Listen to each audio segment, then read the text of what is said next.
Oh. So shaken as we are, so wan with care, find we a time for frighted peace to pant, and break off short-winded accents of new broils, to be commenced in strands afar remote. No more shall the thirsty entrance of this soil daub her lips with her own children's blood, nor shall trenching war channel her fields, nor bruise her flowerets with the armed hoofs of hostile paces. Those opposed eyes shall now, in mutual well-beseeming ranks, march all one way, and be no more opposed. Session Mortimer,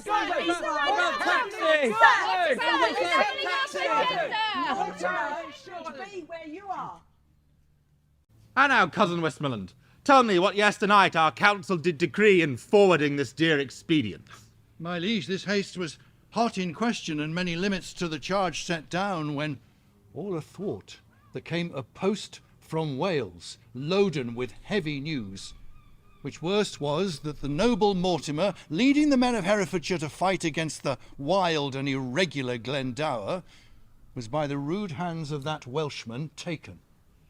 The tidings of this broil break off our business. Well, that taken with the other did, my gracious lord, for more uneven and unwelcome news came from the north, and thus it did apport on Holyrood Day, the gallant Hotspur, young Harry Percy, and the brave Archibald, that well-appointed and pleasant Scot, met at Holmden, and there did spend a sad and bloody hour. Sir Walter Blunt, newly lighted from his horse, brings us smooth and welcome news. The Earl of Douglas is discomfited.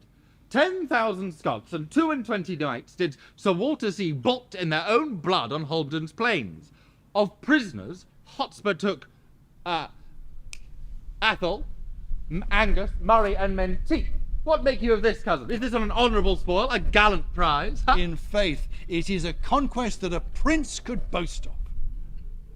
There thou makest me sad, and makest me sin in envy, that my lord Northumberland should be father to so blessed a son who is the very theme of honour's tongue, amongst a grove, the very straightest plant. He is sweet fortune's minion and her pride, and by looking on praise of him, I do see riot and dishonour stain the brow of my young Harry. Oh, I would that it could be proved that some night-tripping fairy had exchanged in cradle clothes our babes where they lay, called mine Percy and his Plantagenet. Then I would have his Percy and he mine. No. Come, let us not speak of him. What make you of this young Hotspur's pride? The prisoners which he hath in this adventure surprised, he keeps to his own use, and sends me word that I shall have no more than Angus, Earl of Menteith. This is his kindred's teaching. This is Worcester, malevolent to you in every aspect, which makes him preen himself and bristle up the crest of youth against your dignity. I have sent for her to answer this. Come, go yourself and come again, for there is more to be said out of anger than can be uttered. I will, my liege.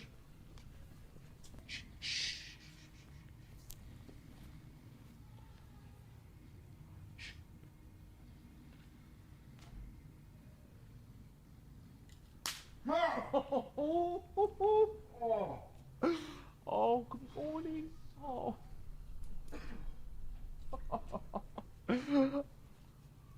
Now, Hal, what time of day is it, lad? Thou art so fat-witted with drinking of old sack and unbuttoning thee after supper and sleeping upon benches till afternoon that thou hast forgotten which thou wouldst truly know. What a devil hast thou to do with the time of day? Unless hours were cups of sack and minutes capons and, well, clocks the tongues of boards and dials the signs of leaping houses and the blessed sun himself, a fair hot wench in flame-coloured taffetam, I see no reason why thou should be so superfluous as to demand the time of day. Oh, indeed. You come near me now, Hal, for we that take Percy's go by the moon and the 7 stars, not by Phoebus, that wandering knight so fair. But I prithee, sweet wag, when thou art king, God save thy grace, Majesty, I should say, for thou will have no grace. What? None? No, by my troth, not so much as will serve to prologue to an egg and butter. Well, how then? Come, roundly. Marry then, sweet wag, when thou art king, let not us who are squires of the night's body be called thieves of the day's beauty. Let us be Diana's foresters, gentlemen of the shade, minions of the moon. And let men say that we be men of good government, being governed, as the sea is, by our most noble and chaste mistress, the moon, under whose countenance we steal. Thou speaketh well, and it holds well too. For the fortune of us who are but the moon's men doth ebb and flow like the sea, being governed, like the sea is, by the moon. Aye, thou speakest well, lad, and is my hostess of the tavern not a most sweet wench? What? What a pox have I to do with the hostess of the tavern? Well, thou hast called her to a reckoning many a time and oft. Have I called on thee to pay thy part? No, I'll give you thy due, thou hast paid all there. Yes, as far as my coin would carry, and where it has not, I've had to use my credit. Indeed, and so used it that were it not here apparent that thou art heir apparent. But I prithee, sweet wag, will there be gallows standing in the fields of England when thou art king? When thou art king, will not thou hang a thief?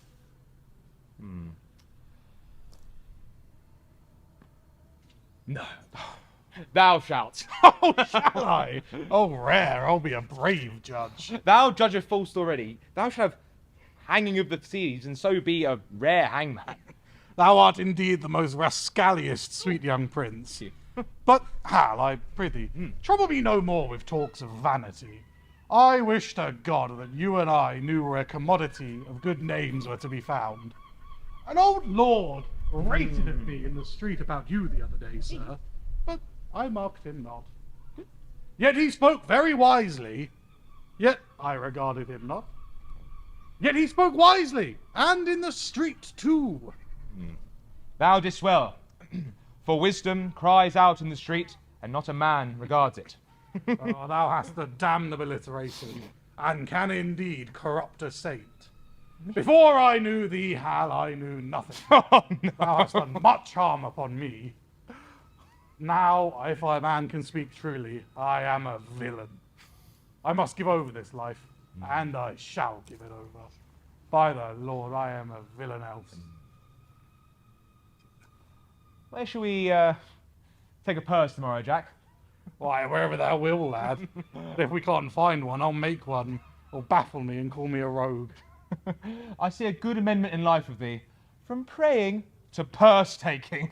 Hal, 'tis my vocation. Hal, 'tis no sin for a man to labour in his vocation. Good morning, Ed. Hi, Hal. Sir Jack. Sack and sugar. Well, tomorrow they are travellers going to Canterbury, and we're going to rob them. And I've got masters for you. Hear ye, Edward, if I tarry at home and go not, I'll hang you for going. Will you, Chuck? How will I make one? Who? I? Rob? I, a thief? Not I, by my faith. Oh, there's neither fellowship, nor good intentions, nor honesty in thee.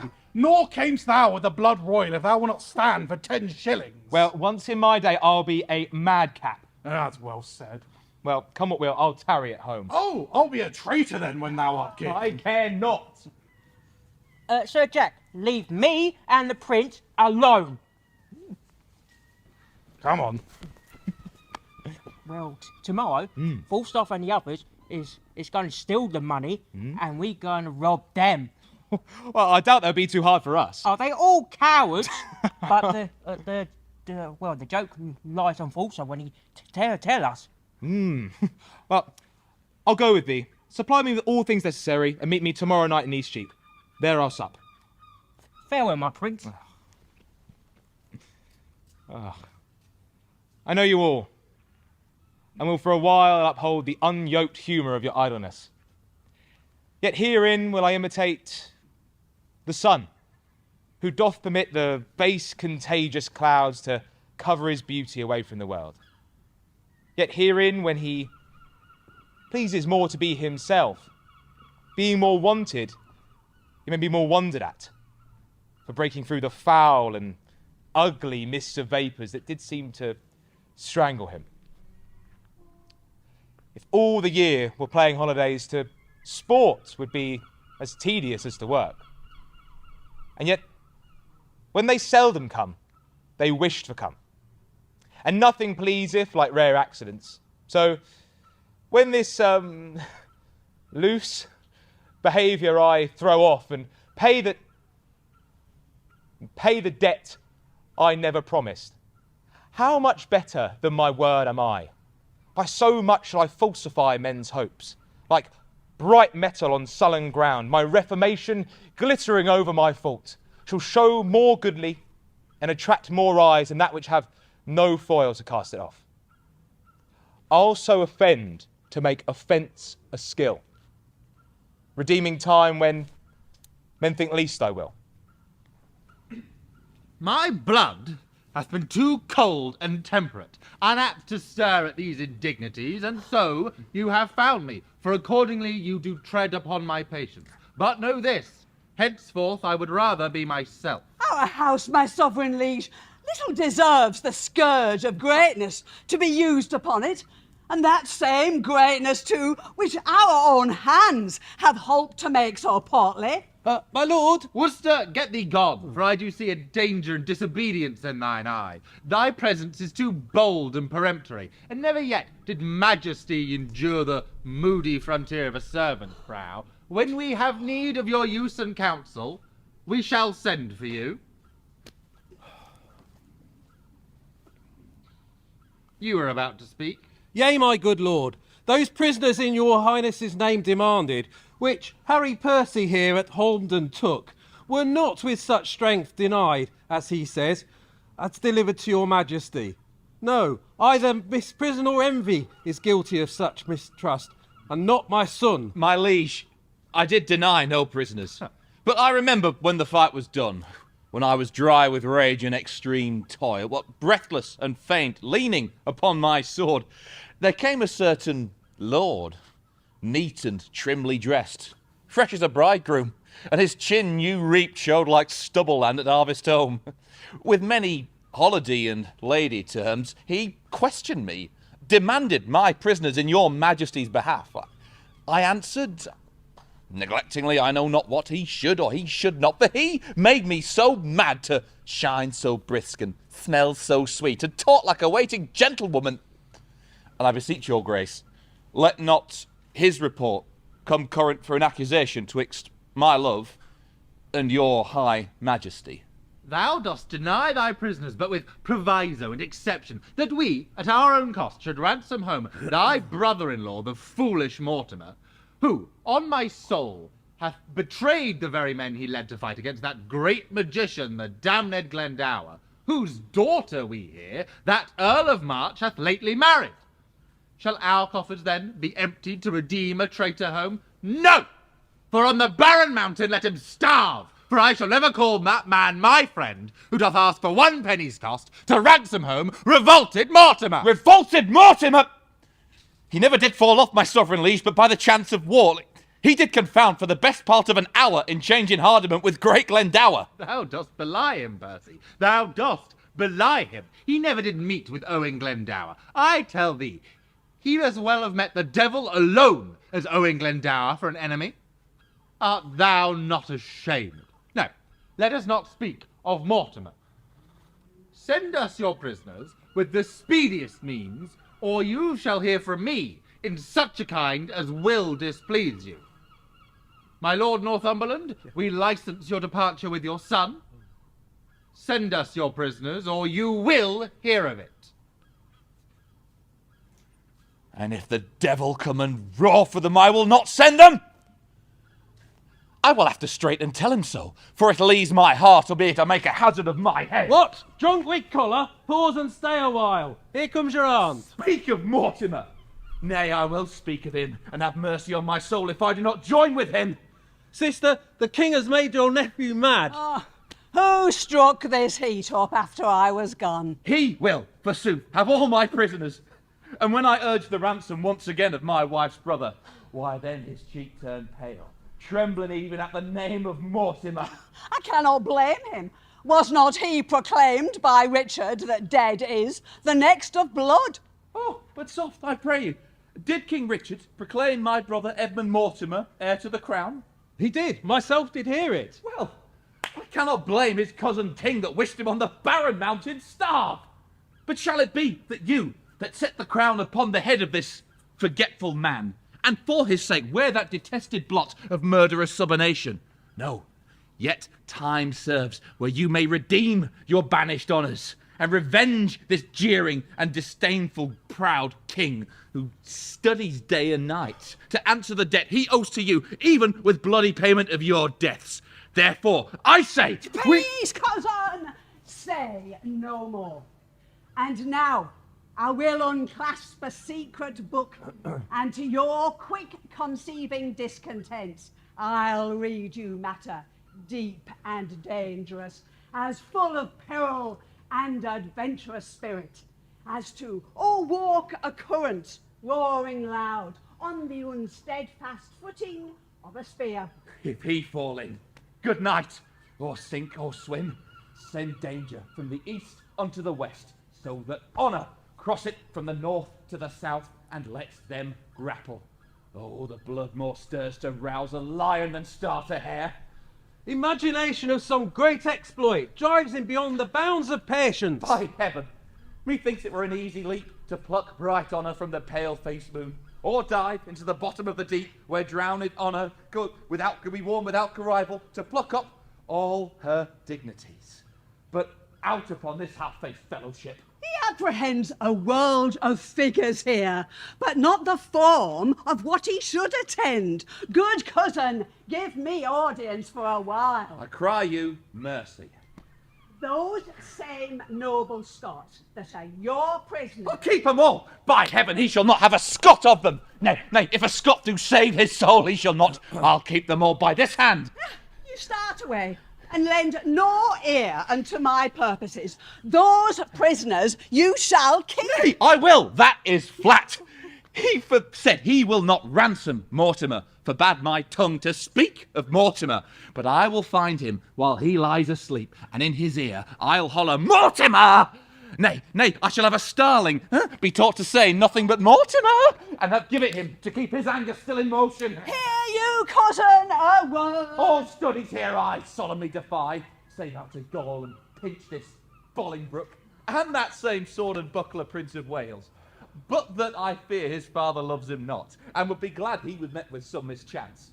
I'd have him poisoned with a pot of ale. Farewell, kinsman. I'll talk to you when you are better tempered to attend. Nay, I've done it, Faith.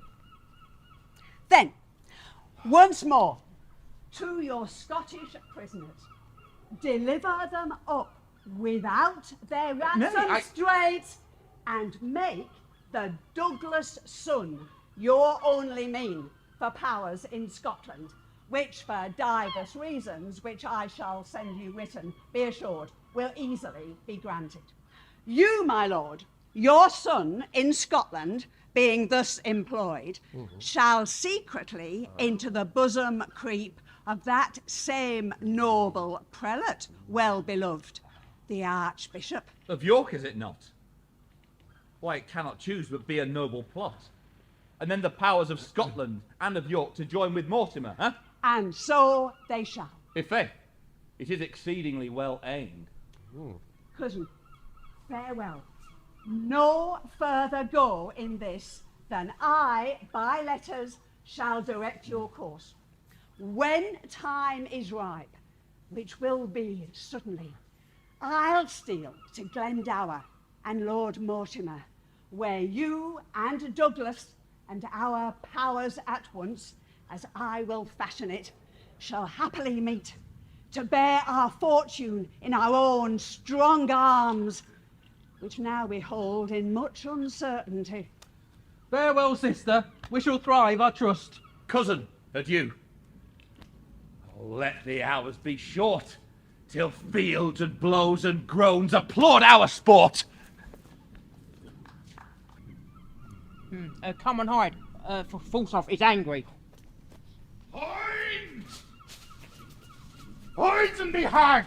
Poins! Peace, ye fat-kidneyed rascal. What brawling dost thou keep? Where is Poins, Hal? Oh, he's gone up the hill. I'll go fetch him. Oh, I am accursed to rob in that thief's company. The rascal hath taken my horse and tied him up I know not where.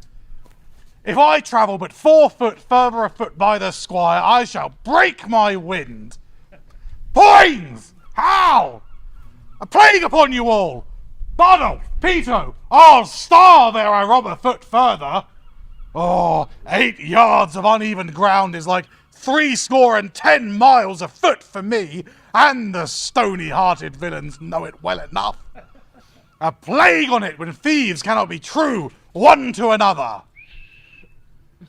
Give me back my horse! Give me back my horse and be hanged! Oh, peace, ye fat guts. Lay down, lie thine ear close upon the ground, and list if thou canst hear the tread of travellers. Oh, and have thou any levers to lift me up again, being down? Come, good neighbour. We'll let the boy take the horse down the hill. We'll go afoot a while and rest our legs. I know, it is meet. I know. A report of our journey. Yea.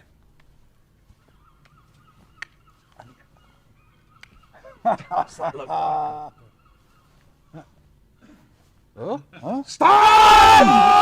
Jesus, save us! Strike! Down with them! Cut the villains' throats! They hate us, youth! Fleece them! Oh, we are undone! We are lost forever! Oh! Hang ye, gore-bellied knaves! Are ye undone? No! I wish your store were here! On, Bacons, on! The thieves have bound the true men. Now, can you and I rob the thieves and go merrily to London? It would be argument for a week, laughter for a month, and a good jest forever. I can hear them coming. Come, my masters, let us share, and then to horse before day. And if the prince and Poins be not 2 arrant cowards, there's no equity stirring there. I tell thee, that Poins has as much courage as a wild duck. Your money!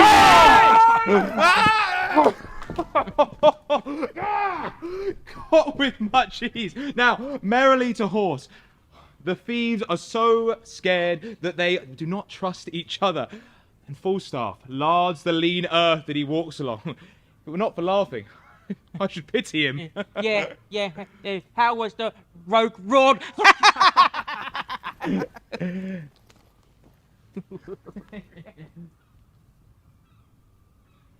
But for mine own part, my lord, I could be well contented to be there in respect of the love I bear your house. The purpose you undertake is dangerous, your friends uncertain, the time itself unsorted, and your whole plot too light to counterpoise so rich an opposition. Say you so? Say you so? Well, I say unto you, you are a shallow, cowardly hind, and you lie. What a lack brain is this? Why, our plot is as good a plot as ever was laid. Our friends, true and constant. A good plot, good friends, and full of expectation. An excellent plot, very good friends. What a frosty-spirited rogue is this? Why, my Lord of York commends the plot, and the general course of action. Soon's were I by this rascal now, I'd brain him with his lady's fan. Is there not my father, and Worcester, and myself, Lord Edmund Mortimer, my Lord of York, and Owen Glendower? Is there not besides the Douglas? Have I not all their letters? agreeing to meet me in arms before the 9th of next month? Are not some of them set forth already? What a pagan rascal is this? An infidel. Here we shall see, through fear and cold of heart, will he to the king and lay open all our proceedings. Hang him. Let him to the king. We are prepared. We shall set forth tonight. Ahem. Oh, how now, Kate? Oh, I must leave you within these 2 hours. How now, my gentle lord? Why do you keep alone? For what offence have I this fortnight been banished from my Harry's bed? Tell me, sweet lord, what is that is taken from thee thine stomach, thine pleasure, and thine golden sleep? Why dost thou cast thine eyes upon the earth and start so often when thou art alone? Why hast thou lost the fresh blood of thy cheeks? Thy spirit of late hath been so at war, and hath thus so bestirred him in his sleep, that beads of sweat have stood upon thine brow as bubbles in the late disturbed stream. Upon thy face strange portents have appeared, such as we see when men do hold their breath against some great sudden hest. Oh, what portents are these? Some heavy business hath my lord in hand, and I will know it, else he loves me not. What sayest thou, my lady? Oh, out, you mad-headed ape! A weasel hath not such a deal of spleen as you are blessed with. But in faith, Harry, I will know your business. That I will. I fear my brother Mortimer doth stir about his title, and has sent for you to line his enterprise. But if you Away, go... you trifler! Love? I love thee not. I care not for thee, Kate. It is no time to play with mammets, nor tilt with lips. We must have bloody noses and cracked crowns and pass them current too. Oh, do you not love me? Do you not? Oh, well then, fine, do not. For if you do not love me, I shall not love myself. Do you not love me? Tell me, Harry, if thou speaks in jest or no. I will not have you question me whither I go, nor reason whereabouts. Whither I must, I must. And to conclude, this evening must I leave you, gentle Kate. I know thou art wise, but yet no farther wise than Harry Percy's wife. Constant you are, but yet a woman. And as for secrecy, why there's no lady closer. For well I do believe, thou wilt not utter what thou dost not know. And thus far will I trust thee, gentle Kate. How? So far? Not an inch further. But hark ye me. Whither I go, thither shall you go too. Today will I set forth, tomorrow will you. Will this content you, Kate? It must. Of force.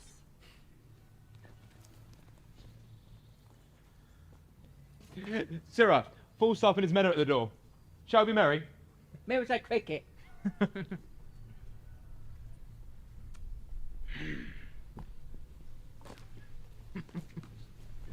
Oh, Jack, where have you been? A plague of all cowards, say I, and a vengeance too. Marry and amen. Give me a cup of sack, rogue. Ere I lead this life long, I'll sew never stocks and foot them and mend them too. Plague of all cowards, give me a cup of sack, rogue. Is there no virtue extant? Why, you poor sun-round man. What's the matter? Are not ye a coward? Answer me to that, and Poins there. Oh, are you calling me a coward? Oh, I call thee coward. I'll see thee damned ere I call thee a coward. But I would give £1,000 I could run as fast as thou canst. Thou art straight enough in the shoulders, you care not who sees your back. Call you that backing of your friends? A plague upon such backing. Give me those who will face me. Give me a cup of sack. I am a villain if I have drunk today. Oh, villain, thou lips are scarce white since thou drunkest last. All's one for that. Plague of all cowards, still say I. What's the matter? What is the matter? There be 3 of us here who have taken £1,000 this day morning. Well, where is it, Jack? Where is it? Where is it? Taken from us it is. 100 upon poor 3 of us. What, 100, man? I am a rogue if I were not at half sword with a dozen or more for 2 hours together. I have escaped by miracle. What, fought you with them all? All? I know not what you mean all, but if there were not 50 upon poor old Jack, then I am a bunch of radish. If there were not 2 or 3 or 50 of them, then I am no two-legged creature.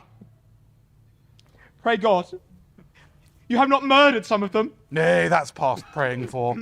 I have peppered 2 of them. 2 I am sure I have paid. 2 rogues in buckram suits. I tell thee what, Hal, if I tell thee a lie, spit in my face, call me horse. Thou knowest, my old ward, here I lay, and thus I bore my point. 4 rogues in buckram let drive at me.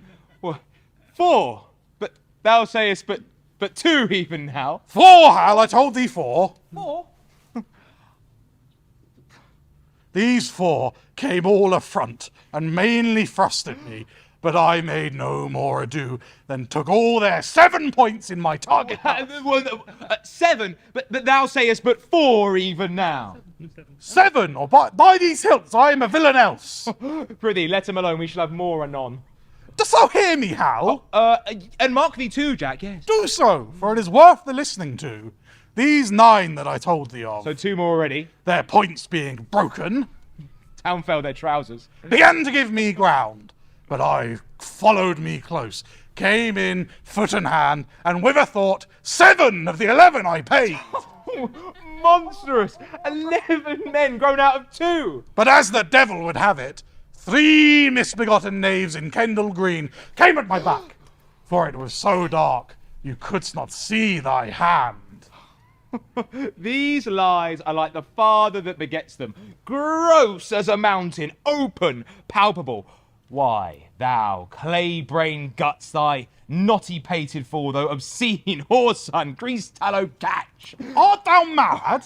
Art thou mad? Is not the truth the truth? How could you have known of these men in Kendal Green when it was so dark that thou could not see thy own hand?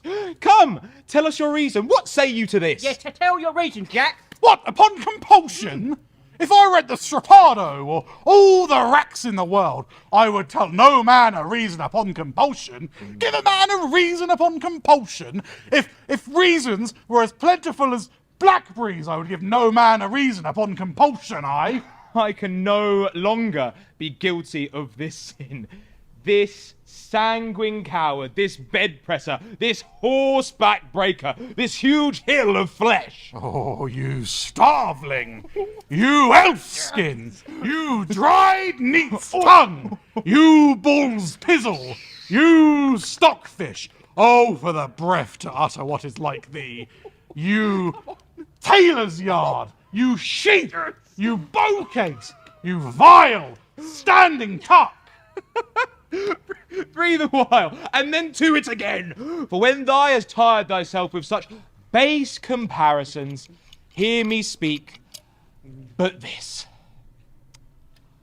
We 2 saw you 3 set on the travellers and bound them, and were masters of their wealth. See now how plain a tale shall put thee down. We 2 then set you 3, and with a word outfaced you of your prize, yea, and can show it you here in the house. And Falstaff, you carried your guts away as nimbly, with as quick dexterity, and roared for mercy, and still ran, and still roared, as ever I heard bull calf. What trick? What device? What starting hole can thou now find to hide thyself of this open and apparent shame? Yeah, Mark Jack. By the Lord, I knew ye as well as he that made me. Hey, you, my masters. Was it for me to kill the heir apparent? Should I turn upon the true prince? Why, thou knowest I am as valiant as Hercules. But beware instinct. The lion shall not harm the true prince. Instinct is a great matter, and I was now a coward on instinct. I shall think the better of myself and thee during my life. I for a valiant lion, and thee for a true prince. But by the Lord, lads, I am glad you have the money. Hostess, clap to the doors, pray tonight, watch tomorrow. Gallants, lads, boys, hearts of gold, all the titles of good fellowship upon thee. Shall we be merry? Shall we have a play extempore? Jesu, my lord the prince. Oh, my lady the hostess, what sayest thou to me? Marry, my lord, there is a nobleman from the court at door would speak with you. He says he comes from your father. Give him as much money that will make him a royal man and send him back again to my mother. What manner of man is he? An old man. Oh. What doth gravity him out of his bed at midnight? Shall I give him his answer, Hal? Oh, prithee do, Jack. In faith, I'll send him packing. Now, sirs, by a lady, you fought fair, Pato, and you, Bardolph. You were lions too. You ran away on instinct? Faith, I ran when I saw the others run. Aye! Did you always do that? Yeah, every night. There's villainous news abroad. You must to the court in the morning. That same mad fellow of the north, Percy, and he of Wales, what a devil you call him? Glendower. Owen the same, and Northumberland and his son-in-law Mortimer, and Worcester is stolen away tonight. Thy father's beard is turned white with the news. You may now buy land for as cheap as stinking mackerel. Well then, it'd be like if it is a hot June in this civil buffeting hold, we can buy maidens' heads like they buy hobnails by the hundreds. By the mass, lad, thou sayest true. But, Hal, tell me, art thou not horribly afeard? Thou being heir apparent, could the world not pick thee out 3 such enemies again as that fiendish Douglas, that spirit Percy, and that devil Glendower? Art thou not horribly afraid? Doth not thy blood thrill at it? Not a whit, i' faith. I lack some of thy instinct. Well, thou will be horribly chid when I see thy father tomorrow. If thou love me, practice an answer. Dost thou stand for my father and examine me on the particulars of my life? Shall I? Content. This chair shall be my state, and this cushion shall be my crown. Thy state is that of a joined stool, and thy precious rich crown is that of a pitiful bald crown. Jesu, this is good. Got sporty, Faith. Weep not, sweet queen, for trickling tears are vain. See the father, how he doth hold his countenance. My lords, convey my tristful queen, for tears do stop the floodgates of her eyes. Jesu, he doth it as like one of those harlotry players as I ever did see. Peace, good pint pot, peace, tickle brain. Harry, I do not only marvel at where thou spendest thy time, but also how thou art accompanied.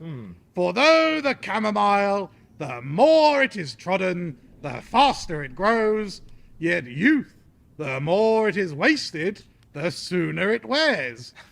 That thou art my son, I have partly thy mother's word, partly my own opinion. Whoa! Mainly a foolish look in thine eye, and a hanging of thy nether lip that doth warrant me. But then, if thou art son to me, here lies the point. Why, being son to me, art thou so pointed at? Should the son of England prove a thief and take purses, 'tis a question to be asked. And yet, there is a virtuous man who I am often noted in thy company, but I know not his name. What matter of a man and it like, your majesty? A goodly, portly man, in faith, a corpulent, with a cheerful look, a pleasing eye, and a most noble carriage. I think his age be some 50 or 50. A lady inclining to 60. And now I remember me, his name is Falstaff. Yeah. If he should be lewdly given, he deceiveth me. For Harry, I see virtue in his looks. Him keep with, the rest banish. Ooh. And now then, thou naughty varlet, tell me, where hast thou been this month? Dost thou speak like a king? Stand for me, and I'll play my father. Depose me? If thou dost it half so gravely, so majestically, in both word and matter, then hang me up for a rabbit sucker or poulter's hair.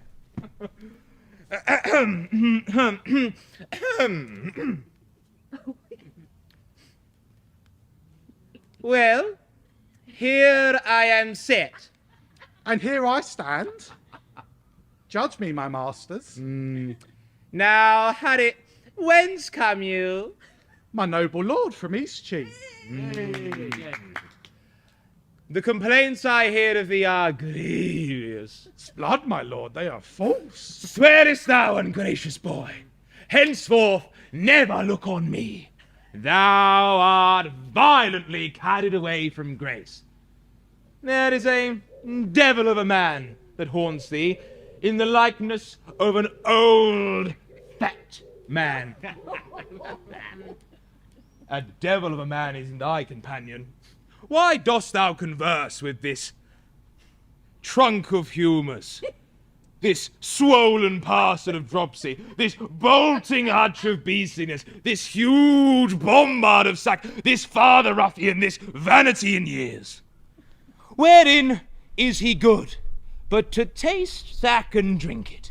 Wherein is he neat and cleanly, but to carve a capon and eat it? Wherein is he cunning, but in craft? Wherein is he crafty, but in villainy? Wherein is he villainous, but in all things?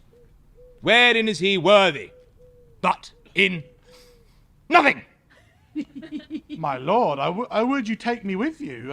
Who means your lord? Oh, that villainous, abominable misleader of youth, Falstaff, that red-bearded Satan. My lord, the man I know. I know thou dost. But to say there is more harm in him than in myself, were to say more than I know. That he is old, the more's the pity. But that he is, saving your reverence, a whore, master, now that I utterly deny. If sack and sugar be a fault, then God help the wicked. If to be old and merry be a sin, then there's many an old hostess who is damned. And if to be fat is to be hated, then Pharaoh's lean kine are to be loved. No, my lord, banish Poins, banish Peto, banish Bardolph, banish Poins, though, banish Poins. But kind Jack Falstaff, sweet Jack Falstaff, true Jack Falstaff, valiant Jack Falstaff, and therefore more valiant, being as he is, old Jack Falstaff. Banish not him thy Harry's company. Banish not him thy Harry's company. Banish plump Jack, and banish all the world.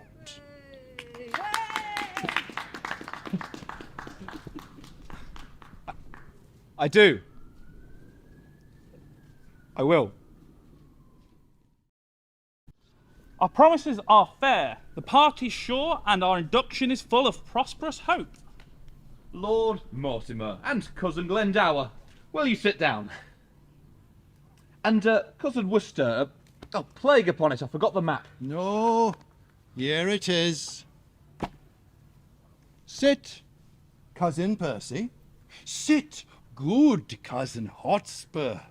For by that name as oft the king doth call you, his cheek turns pale, and with a rising sigh he wishes you in heaven. And you in hell, as oft as he hears Owen Glendower spoke of. Oh, I cannot blame him, for at my nativity the front of all the heavens was full of fiery shapes, of burning cressets, and at my birth the frame and rude foundation of the earth shaked like a coward. Well, so would it have done at the same season if your mother's cat had but kitten, though you yourself had never been born? I say the earth did shake when I was born. And I say the earth is not of my mind, if you suppose, as fearing you, it shook. The heavens were all afire, the earth did tremble. Oh, then the earth shook to see the heavens on fire, and not in fear of your nativity. Cousin, of many men I do not bear these crossings. Give me leave to remind you once again that at my birth the front of heaven was full of fiery shapes, the goats ran from the mountains, and the herds were strangely clamorous in the frighted fields. And all these signs have marked me extraordinary, and all the courses of my life show that I am not in the role of common male. Show me one living, clipped in by the seas that chide the banks of England, Scotland, and Wales, that calls me pupil. I think there's no man speaks better Welsh. Out to dinner. Peace, Cousin Percy, you will make him man. I can call spirits from the vasty deep. Well, so can I. So can any man. But will they come when you call for them? I can teach you, cousin, to command the devil. And I can teach thee, cuz, to shame the devil by telling truth. Tell truth and shame the devil. Come, no more of this unprofitable chant. 3 times hath Henry Bolingbroke made head against my power, and thrice from the banks of Wye and sandy bottom 7 have I sent him bootless home and weather-beaten back. Ooh, home without boots and in foul weather too. How scapes he agues in the devil's name? Come, here's the map. Shall we divide our rights according to our threefold order taken?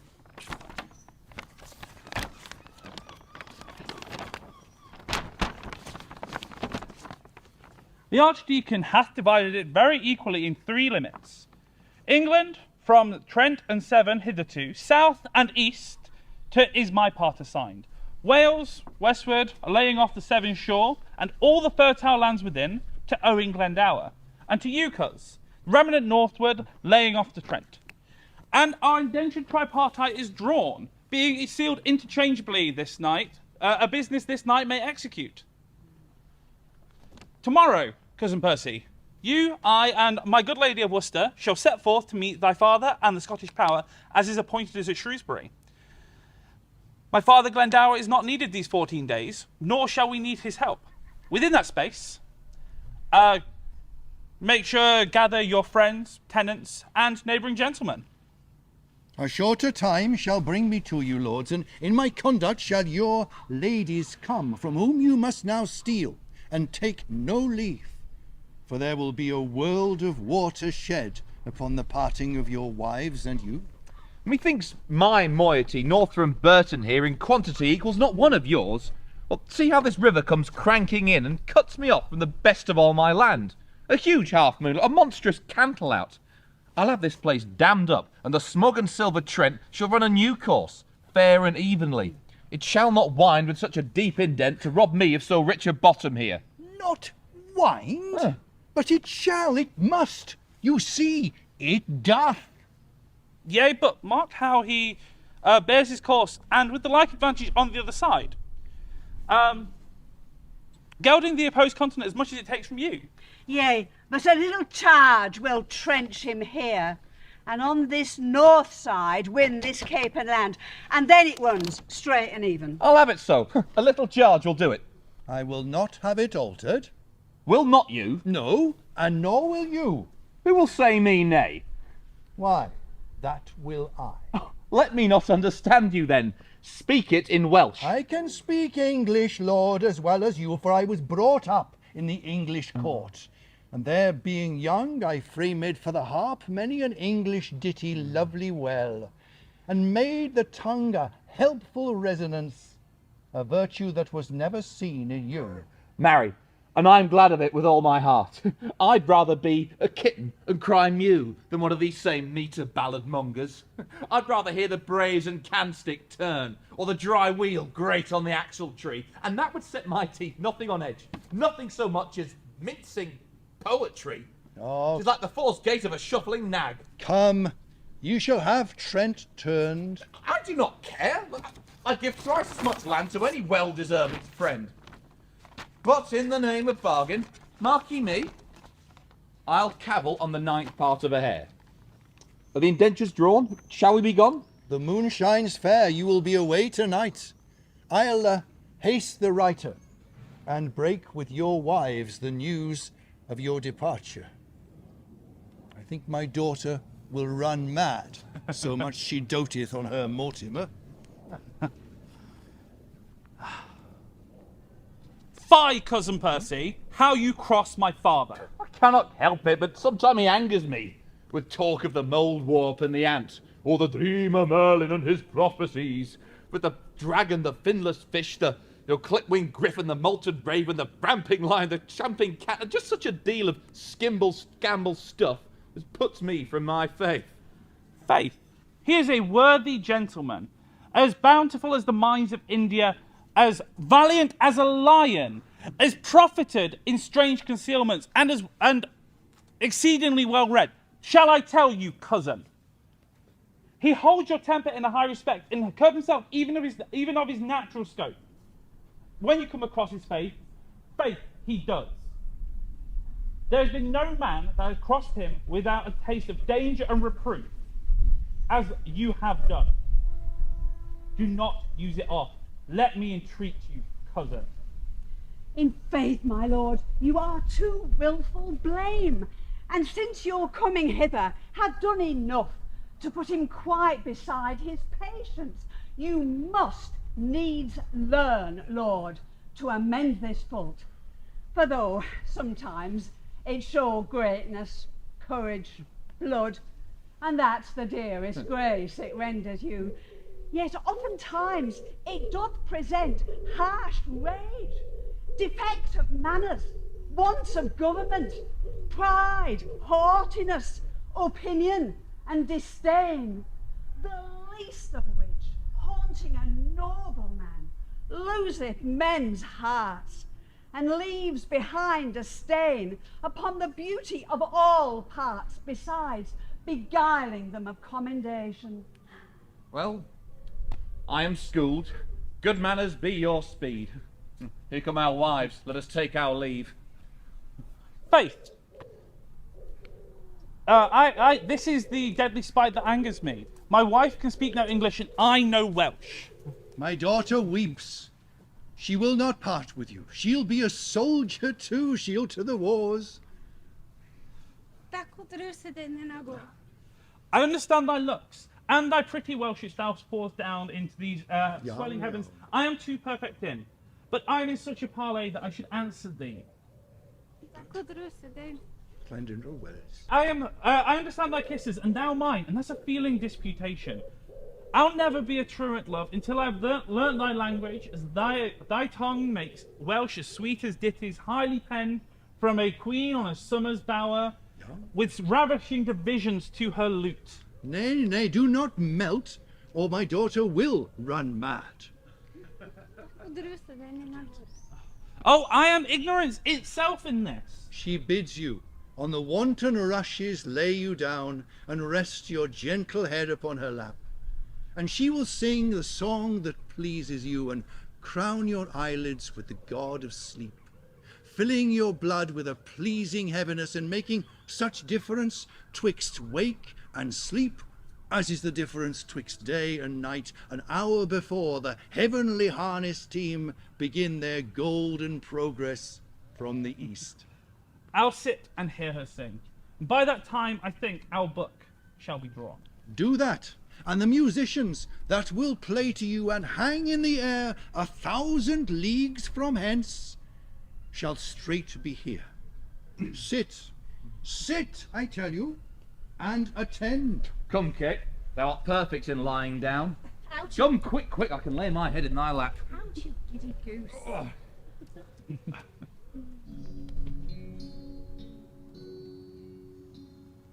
Now I try to see the devil doth understand Welsh. 'Tis no marvel he is so humorous. By a lady, he's a good musician. Well, you should be nothing but musical, for you are altogether governed by the humours. Now lie still and listen to the ladies sing in Welsh. I'd rather hear, lady, my brack howl in Irish. Wouldst thou hast thy head broken? No, Then lie still. neither 'tis a woman's fault. God help thee. Oh, to the Welsh lady's bed. What's that? Peace, peace, she sings.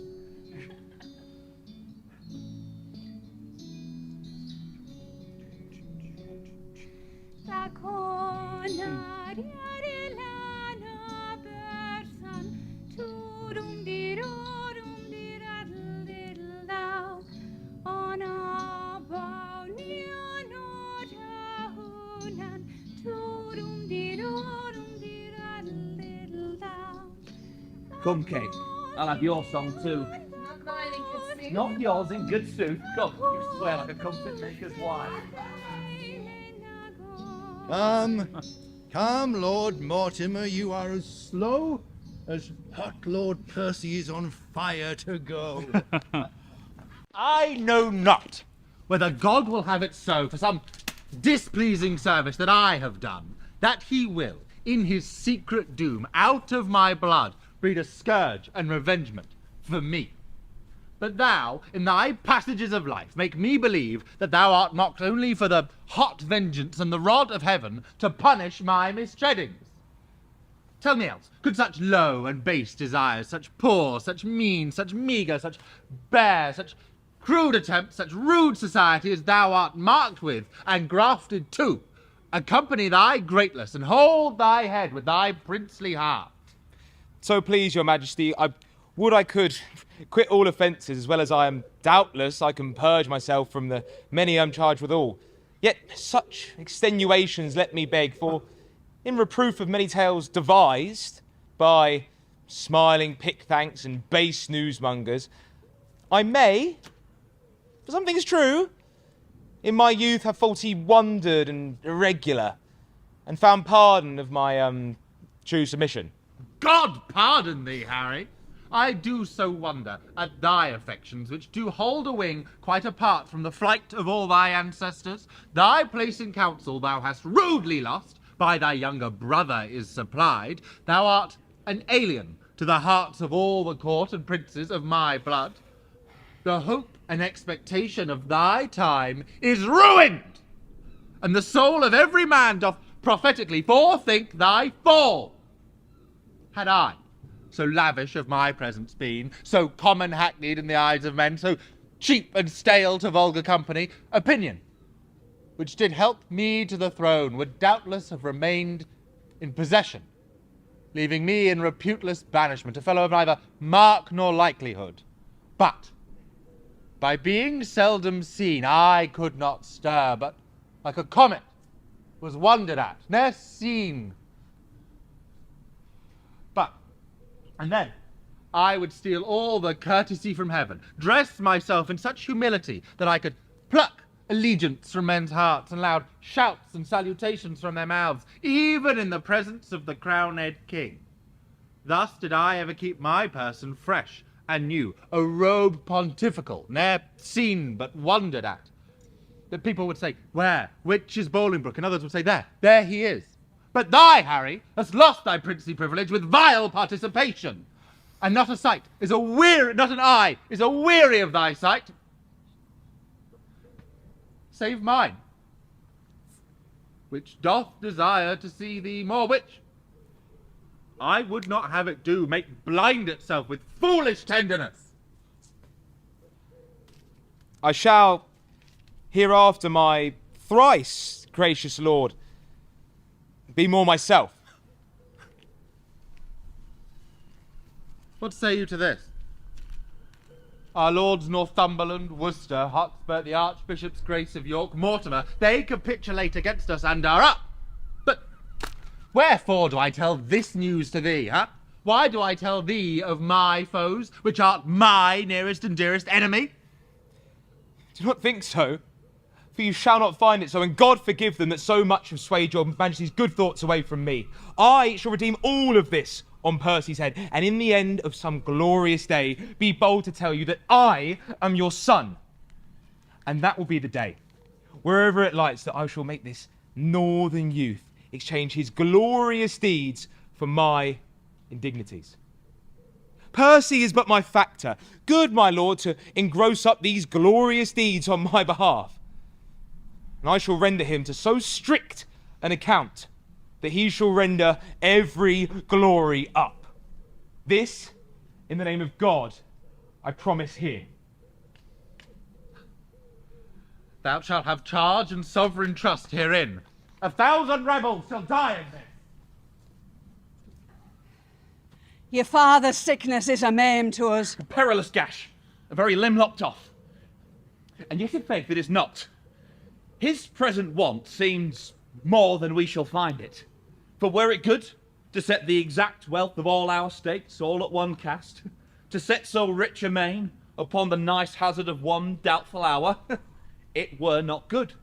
For therein should we read the very bottom and soul of all our hope, the very list, the utmost bound of all our fortunes.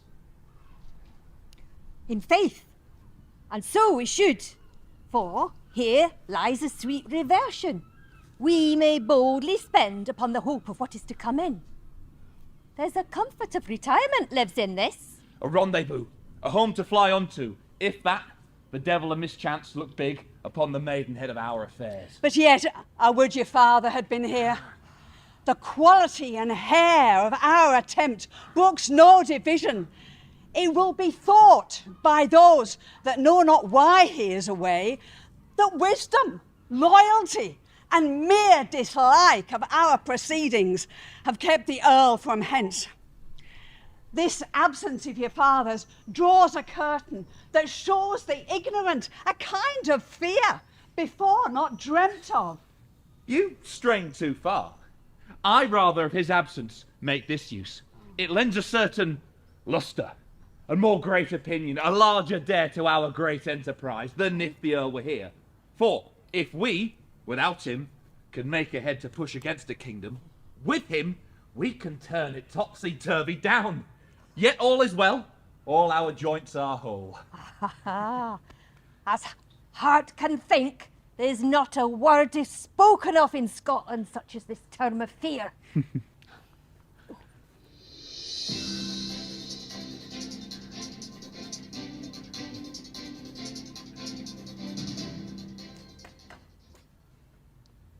The king himself in person is set forth, or hitherwards intended speedily, with strong and mighty preparation. He shall be welcome. But what of his son, the nimble-footed madcap Prince of Wales, and his comrades, who daft the world aside and bid it pass? All furnished, all in arms, all plumed like estridges that baited with the wind, like eagles having lately bathed, glittering in golden coats like images, as full of spirit as the month of May, as gorgeous as the sun at midsummer, as wanton as youthful goats, as wild as young bulls. I saw young Harry with his beaver on, his cuisses on his thighs all gallantly armed, rise from the ground like feathered Mercury, and leapt with such ease into his seat, as if an angel dropped from the sky. No more, no more! Worse than the sun in March, this praise doth nourish agues. Come, bear me like a thunderbolt against the bosom of this Prince of Wales. All that Glendower were come! There is more news. I heard in Worcester as I rode along. Glendower cannot draw his power this 14 days. Oh, that's the worst tidings that I've to hear of yet. Aye, by my faith, that bears a frosty sound. My father and Glendower being both away, time yet may serve for us to have so great a day. Come, let us muster speedily. Doomsday is near. Die all, die merrily. If I be not ashamed of my soldiers, I am a soused gurnet. I have misused the king's press damnably. I have got, in exchange of 150 soldiers, 300 odd pounds. I pressed me none but good householders, yeomen's sons, contracted me those that have been asked twice on the bands. Such a commodity of warm slaves as had as leave as hear the devil on a drum, or fear the report of a caliver worse than a hurt duck or a struck wild fowl. I pressed me none but such toasts and butters, with hearts in their bellies no bigger than a pin's head, and they have bought out their service. My whole charge now consists of ancients, corporals, lieutenants, gentlemen of companies, slaves as ragged as Lazarus. How now, Blowjack? How now, Quilt? How now, mad wag? What a devil dost thou in Warwickshire? I think to steal cream indeed, for thy theft has already made thee butter. Oh. But tell me, Jack, whose men are these that come after? Mine, Hal, mine. I did never see such pitiful rascals. Tut, tut. Food for powder, food for powder. They'll fill a pit as well as any other. Oh. Mortal men, man, mortal men.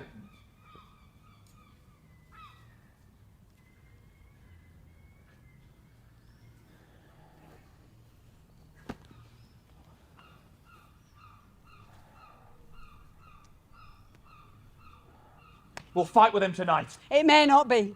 You give him, then, the advantage. Good cousin, be advised. Stir not tonight. You do not counsel well.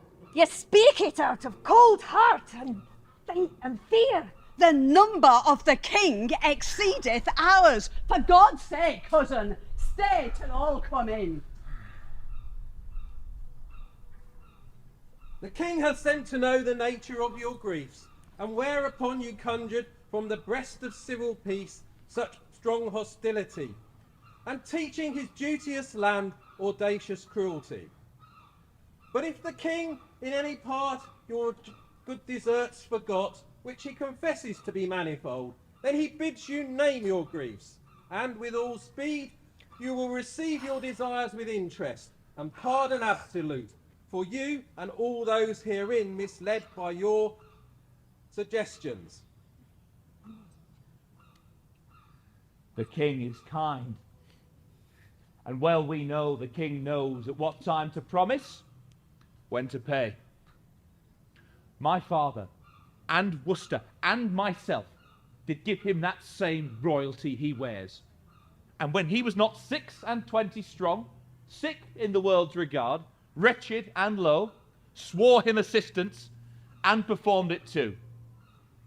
Now, when the lords and barons of the realm perceived that Northumberland did lean toward him, the more and less came in cap and knee, met him in cities, boroughs, villages, attended him on bridges, stood in lanes, laid forth their oaths, proffered him their heirs as pages, followed him at the heels, even in golden multitudes. In a short time after, he deposed the king. After that, deprived him of his life, and in the neck of that, tasked the whole state.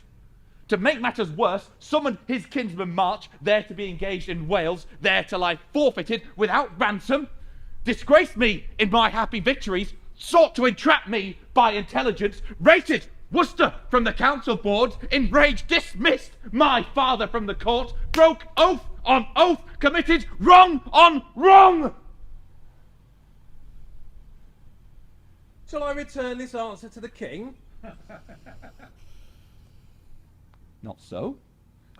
We will withdraw a while. Go to the king, and let there be in pawn some surety of safe return. Tomorrow will our kinsman inform him of our purposes. So farewell.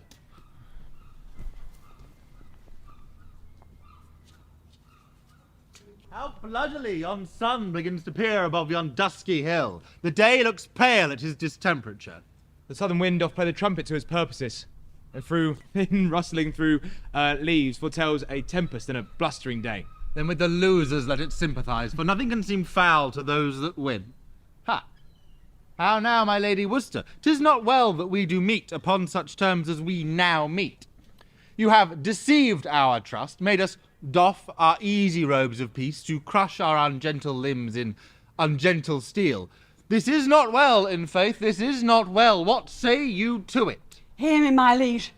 For mine own part, I could be well content to entertain the lag end of my life with quiet hours. For I protest, I have not sought the day of this dislike. You have not sought it. How comes it then? Rebellion lay in her way, and she found it. Peace, Chewit, peace. It pleased your majesty to turn your looks of favour from myself and all our house. And yet I would remember you, my lord. It was myself, my brother and his son, that brought you home, and boldly did outdare the dangers of the time. But in short space it rained down fortune, showering on your head, and such a flood of greatness fell on you. And from this swarm of fair advantages you took occasion to be quickly wooed, to gripe the general sway into your hand. Forget your oath to us at Doncaster, and being fed by us, you used us so, as that ungentle gull, the cuckoo's bird, useth the sparrow, did oppress our nest, grew by our feeding to so great a bulk that even our love durst not come near your sight for fear of swallowing. But with nimble wing we were enforced, for safety's sake, to fly out of sight and raise this present head. These things you have articulate, proclaimed at churches, read at market crosses, to garment thy rebellion with some colour more pleasing to the eye of fickle changelings and poor discontents. But never yet did insurrection warrant such watercolour to impaint his cause. Tell your nephew that the Prince of Wales doth join all the world in praise for Henry Percy. It's by my hopes that this current enterprise set off his head. I could not think of a braver gentleman, more active, valiant, or more valiant young, more daring, or more bold, is now alive to grace this latter age with noble deeds. For my part, I speak it to my shame. I have a truant been to chivalry, and I hear he doth account me too. Yet this, before my father's majesty, will I hope that he takes the great odds of his great name and estimation, and will, save blood on either side, try fortune with him in a single fight. We love our people well, even those we love who are deceived upon your cousin's part. But will they take the offer of our grace? Both he and they and you and every man will be our friend and will be theirs. But if he will not yield, rebuke and dread correction lay on our office, and will do their part. So be gone. It will be taken on my life that Douglas and the Hotspur are gallant against the world at arms. Every leader to his charge, for on their answer we will set on them, and God befriend us as our cause is just. Hal, if thou seest me in battle and bestrides me, so 'tis a point of friendship. Nothing but a colossus can do you that friendship. Say thy prayers. Farewell. I wish were bedtime, Hal, and all were well. Thou owest God a death. 'Tis not due yet. I would be loath to pay him before his day. Well, no matter. Honour pricks me on. But what if honour pricks me off when I come on? Can honour set to a leg? No. Can it take away the grief of a wound? No. It has no skill in surgery, then? No. What is honour? A word. What is in that word, honour? Air. Who hath it? He that died a Wednesday? Doth he feel it? No. Doth he hear it? No. 'Tis insensible then. Yea, to the dead. But doth he not live with the living? No.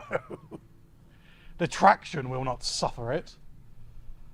Therefore I'll have none of it. Honour is a mere scutcheon. And so ends my catechism. There is no seeming mercy in the king. Did you beg him any? God forbid.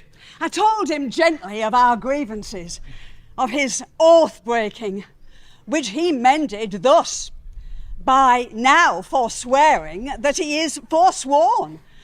He calls us rebels, traitors, and will scourge with haughty arms this hateful name in us.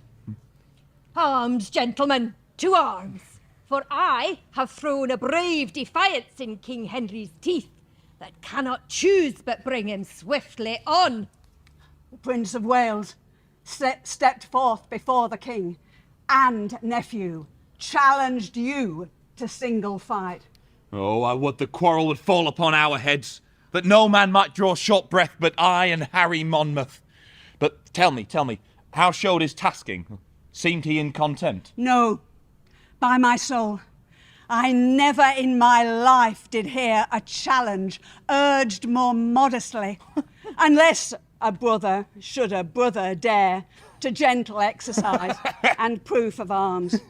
He gave you all the duties of a man, trimmed up your praises with a princely tongue, spoke to your deservings like a chronicle, making you ever better than his praise, by still dispraising praise valued in you, and which became him like a prince indeed.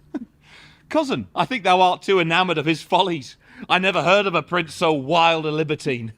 But be he as he may, at once, ere night, will I embrace him with a soldier's arm, that he might shrink under my courtesy.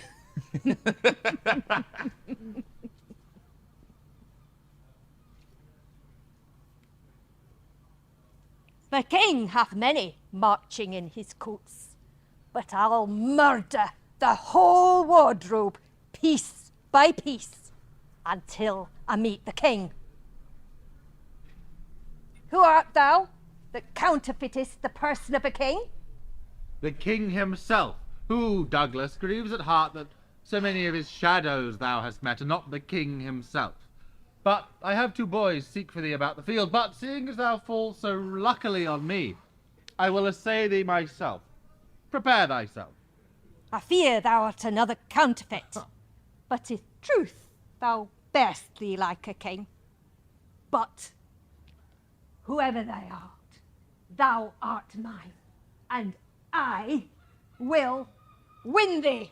Hold up thy head, Bar Scott, or thou art like to never hold it up again. It is the Prince of Wales that threatens thee, who does not promiseth, but he means to pay.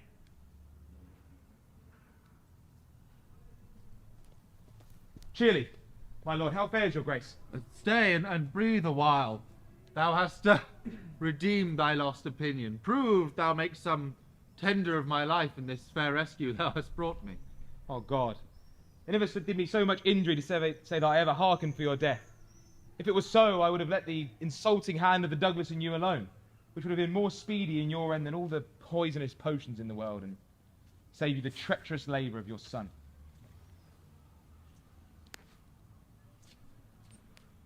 If I mistake not, thou art Harry Monmouth. Thou speaks as if I would deny my name. My name is Harry Percy. Oh, well, I see a very valiant rebel of the name then. I am the Prince of Wales, and think not Percy to show his glory in me any longer. 2 stars cannot contain their motion in one sphere, nor can one England brook the double reign of a Harry Percy and the Prince of Wales. Nor shall it, Harry, for the time has come to end the one of us. I would to God thine aim in arms were now as great as mine. I'll make it greater ere I part from thee. All the budding honours of thy crest I'll crop, and make a garland for my head I can no longer brook thy vanities. Sir, the vote is a landslide victory. You've lost your seat. What have you got to say? Well, What about said, Scotland? Hal. Through it, Hal. You'll find no points play here, I can tell thee.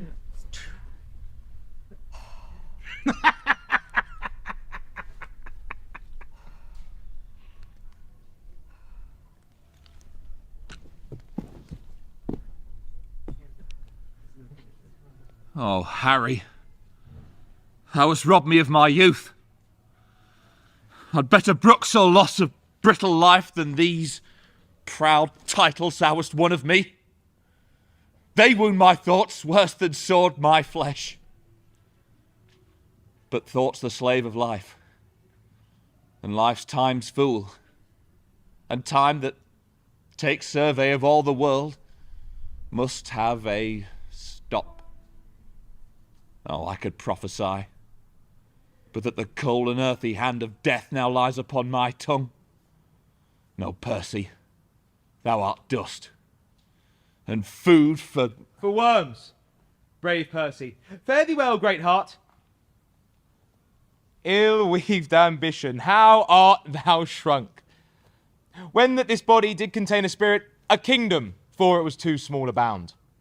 Now 2 paces of the vilest earth is room enough. This earth that bears thee dead, bears not alive so stout a gentleman. If thou wert so sensible of courtesy, I would not make so dear a show of zeal. Adieu. Take thy praise with thee to heaven. Let thy ignominy sleep with thee in the grave, but not remembered on thy epitaph. Oh, what? Old acquaintance! Cannot all this flesh hold in a little life? Poor Jack, farewell. I could have better spared a better man. Oh, I shall have a heavy miss of thee, if I were much in love with vanity. Death not struck so fat a deer today, though many dearer in this bloody fray. Oh. Splone. It was time to play counterfeit, or that hot termagant Scot would have paid me Scot and lot too. Oh.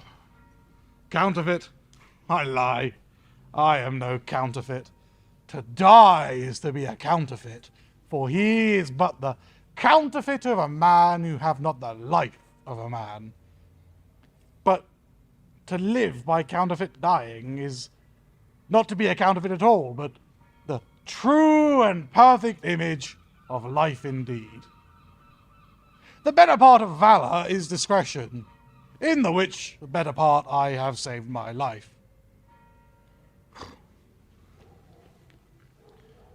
I am afraid of this gunpowder Percy, though he be dead. What if he too should counterfeit and rise? By my faith, I am afraid he would prove the better counterfeit. Art thou alive? Or is it fantasy that plays upon our eyesight? I prithee speak, for thine eyes will not trust what our ears cannot hear. Come, thou art not what thou seemst. No, that's for certain. But I am no double man. If I am not Jack Falstaff, I am a Jack.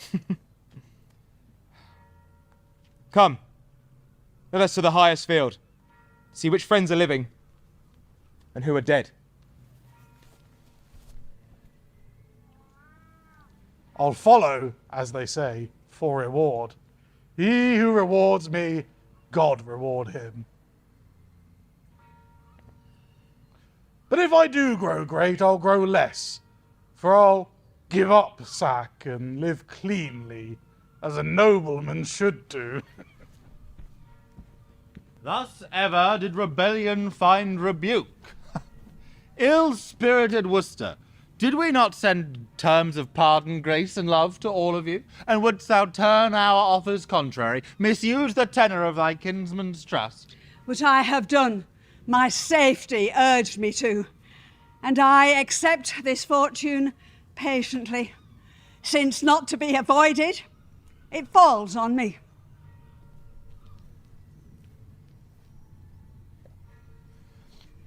How goes the field? The noble Scot, the Douglas, when she saw the day had quite turned from her, the noble Percy slain, and upon foot of fear the rest of his men fled. She, falling from her horse, was so bruised that the pursuers captured her. And at my tent now the Douglas is, and I beseech your grace I may dispose of her. With all my heart.